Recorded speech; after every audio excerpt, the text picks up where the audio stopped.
Hi, what's up guys? So, bonsai update.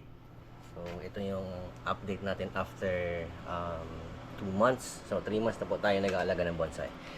And meron po tayong mga maliliit. Yan. Tapos, ito na po yung ating mga materials ngayon, mga mulawing surot. Ayan. Mga bago po ito na mga materials. Surot, bagtulinaw, kamagong, tsaka mga tugas. Tapos nakagawa na rin tayo ng stand.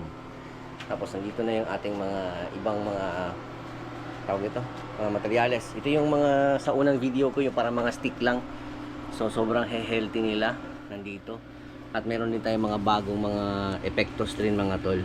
So yan. Ginawa ko silang pang cover ng mga magagandang bagong epektos natin. Tapos meron na rin tayong mga bagong bantige. Ayan. Dumadami na yung mga alaga natin mga tol. Tapos ito, yung mga ginagawa-gawa ko. Practice lang. Ito na yung rough sa huling video ko.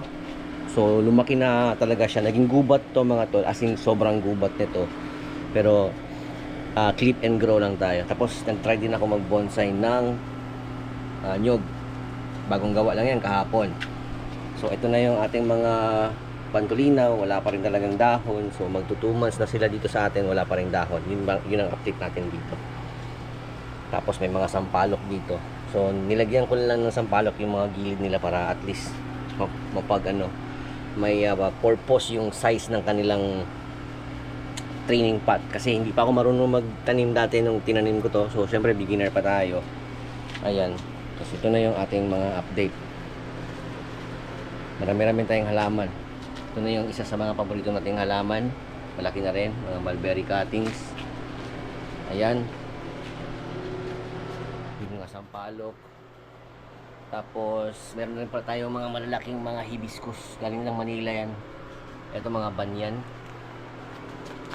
fish scale, tapos dwarf na ficus. Meron rin pala tayong Texas and red balete, meron din nandito nakatago. Yan. So ito yung update natin mga tol. At meron tayong bagong 21J na bougainvillea. So yun lang mga tol, yun ang update natin sa ating mga bagong video.